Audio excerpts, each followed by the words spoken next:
So yeah, Mount Fuji, that's the caldera. It's not active, unlike the other volcano I was on earlier this month. Anyways,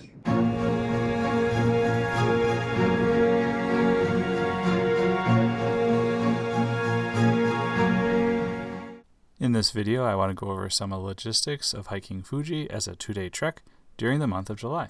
We traveled on high-speed rail from Kyoto to Fuji Kawaguchiko. The trip there was about 4.5 hours from Kyoto to Kawaguchiko Station and took us via high-speed rail as well as a bus. From Kawaguchiko Station, we had a place that was fairly close by and was honestly really convenient. I'll post links to everything I describe that I have a link to in the description to this video. We were able to get a good night's sleep, and the place that we stayed allowed us to leave our extra bags there so we didn't have to worry about storing them in a locker or anything, which was honestly absolutely amazing. And then we had breakfast and pudding on our way to the station.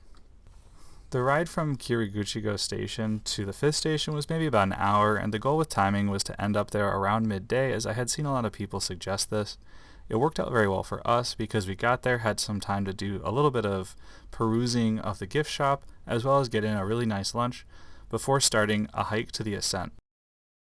The goal for the first day was to get to the 7th station, which had rooms that you could actually kind of have more privacy, and that was a preference for my party.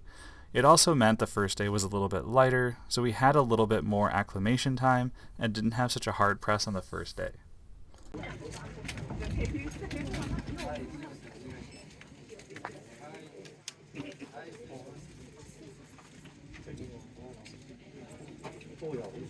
As a side note, as of the time that I did this, there was a limit to the number of people who they were letting hike each day.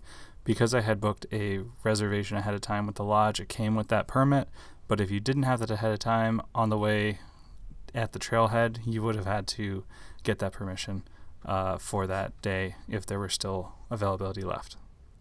Booking for 7th station, I did months ahead of time, just about when they first opened. There's a deadline for going into the next season, and I had booked it just about the first day it was available.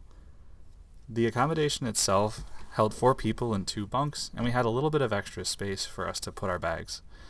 It was not the best bed I've ever slept on. It was a rattan mat with a sleeping bag and a very dense pillow, but the food was fantastic, and I was able to get a few hours of rest at least before starting the ascent at midnight the following day.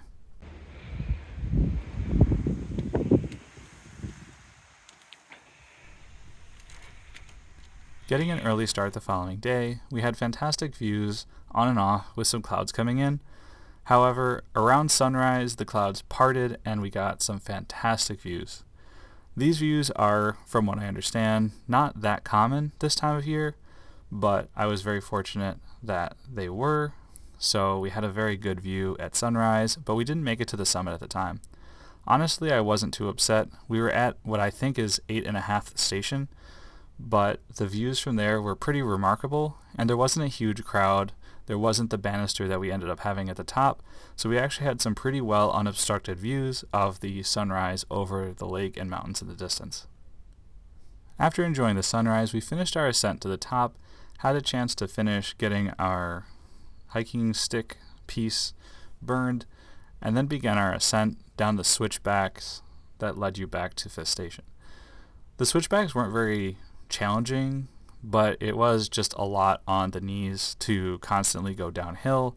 The scree itself wasn't really bad and provided a little bit of relief from the impact. It got a little bit slick, and I'm definitely glad I used hiking poles for stability. It was fantastic to see 5th station, but I will say the trip down was very cloud covered, and looking back up from 5th station made me realize that we really lucked out with the weather, because those going up on the day that we came down had nearly no view at all because of the cloud cover. Looking back at the statistics that I found online, it does seem that we got into a 5% chance of actually getting that whole view that we had the first day. So as with all hikes, the weather is very much a statistic model that you have to take into account. After we arrived back at 5th station, we enjoyed a little bit of ice cream and food before we headed back to pick up our bags and continue our trip around Japan. I'll have more videos on my Japan travel, but I wanted to highlight Japan Fuji hike specifically, because it was a really big highlight for me as a fairly avid outdoors person and hiker and traveler. Hopefully you enjoyed the video. Please make sure you like and subscribe, and let me know how your hiking experiences might have been on Fuji, or if you're looking forward to something specific on your hike in Japan.